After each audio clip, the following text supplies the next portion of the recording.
Čeprav obstajajo pa študije, ki kažejo, da prebolevanje COVID-a lahko vpliva na plodnost pri moških. Tako da, če se ne cepite, obstaja možnost... Ja, erektilne disfunkcije oziroma, čemur včasih rečemo tudi short COVID. Radi gledate risanke? Mi tudi.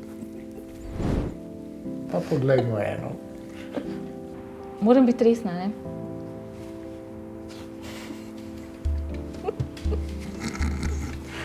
Pravzaprav je verjetnost, da necepljeni umremo zaradi COVID-19 približno enaka verjetnosti, da vas zadene strela. Letno v Sloveniji zaradi udara strele umre oziroma utrpi poškodbo 3 do 4 ljudje. V lanskem letu je zaradi COVID-a v Sloveniji umrl koliko? 2000, mislim, da je okoli 2500 ljudi. Ja. 2885 ljudi.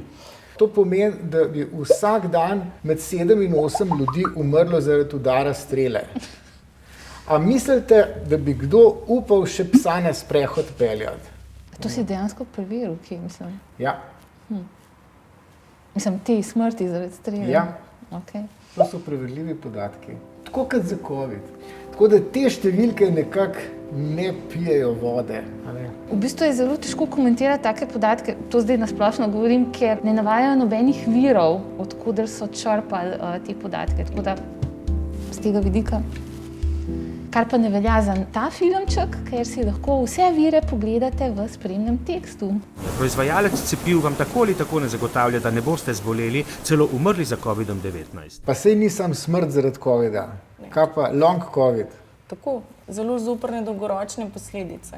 Tudi pravzaprav kar zelo pogoste. Bolniki po prebolelem COVID-u lahko še mesece, lahko tudi leto, nekateri mogoče doživljenjsko bodo občutili določene posledice. In sicer tiste najpogostejše težave, ki se pojavljajo po prebolelem COVID-u, so utrujenost, glavoboli, občutek težkega dihanja, pospešeno utripanje srca, lahko tudi depresija, nespečnost, mnogi navajajo izpadanje las in pa recimo tudi dolgo časa se ne povrneta voh pa okus. In dolgi COVID lahko pravzaprav prizadene kogarkoli, tudi tistih, ki se niso zdravili v bolnici. Tudi pri otrocih so študije pokazale različno pogostnost teh težav. Ene relativno majhno, druge pa so bistveno pogosteje navajale, da otroci po prebolelem COVID-u tudi imajo težave. Do 15%, menda je pri otrocih incidenca long COVID-a. In cepljenje dejansko prepolovi tveganje za long COVID-a. To je pomemben podatek. Lahko še enkrat od začetka ta del? Seriously? Tisto, ko smo povedali, pa zdaj še kaj dodamo. Zdaj me zanima, kaj lahko konkretnega dodamo iz te študije, ki imamo tle. Ne vemo še, a so te spremembe, ki nastanejo po long COVID-u, doživljenjske mogoče. Bila je izvedena ena študija, kjer so ugotavljali markerje žilne poškodbe pri otrocih, ki so prebolevali COVID v različnih oblikah. Se pravi, od tistih, ki so bili hospitalizirani, do tistih, ki so bili asimptomatski. In dejansko so čist pri vseh zaznali povišanje teh biokemijskih markerjev, ki kažejo, da je prišlo do neke vrste žilne poškodbe. Tako da, meni osebno je nepojmljivo, da to nikogar ne skrbi, a to pomeni, da bomo recimo, čez 20-30 let se ukvarjali z generacijo ljudi, ki bodo imeli večjo incidenco določenih kroničnih bolezni, skrajšano življenjsko dobo. Nekako se mi zdi, da se otroke zelo zanemarja v tej pandemiji. Vsi poudarjajo to, da večina otrok preboli v zelo lahki obliki, ampak te dolgoročne posledice se zelo malo raziskujejo oziroma zelo malo vemo o njih. Pri otrocih je še dodatna težava, ta večorganski vnetni sindrom. Ti otroci praviloma potrebujejo lahko več tednov zdravljenja v bolnišnici, ker gre za res eno hudo imunsko reakcijo, ki prizadene celoten organizem. Nekaj otrok smo v Ljubljani zdravili tudi v enoti za intenzivno terapijo, ampak k sreči smo vse do zdaj uspeli pozdraviti. Pred kratkim je bila ena študija zelo dobra, francoska, kjer so dejansko dokazali, da noben otrok, ki je bil 2-krat cepljen v starosti do 11 let, ni razvil tega sindroma.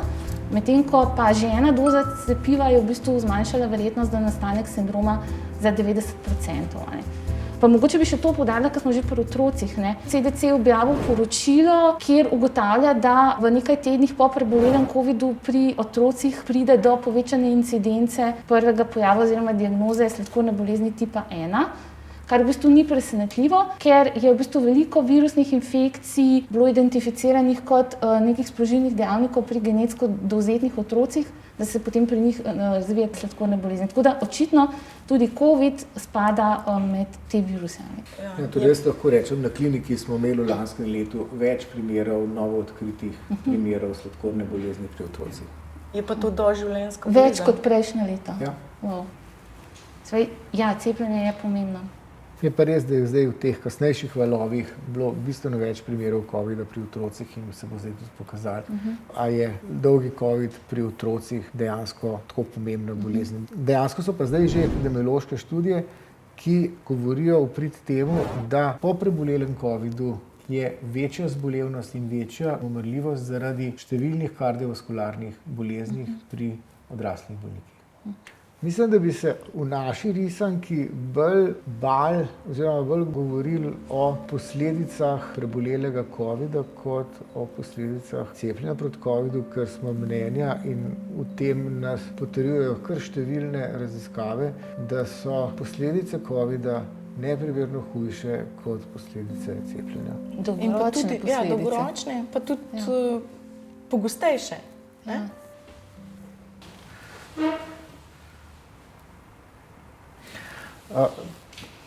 Bi šli radi domov. Tle ste nas postavili, tle luči v najsi perl. Rekli, pa še eno povej to, pa eno povej to, pa eno povej to. Gledali smo tle, nisem po 4 ure. Otroci doma lačni. To se je zastot. Ja, to, zdaj imam že to so vsi pravijo, ko so te maske škodljive, meni je šel CO2 toliko gor. Jaz sem šel zjutraj z glavobolom v službo. Zlepili ste mi frizuro, da sploh se spat ne bom mogel.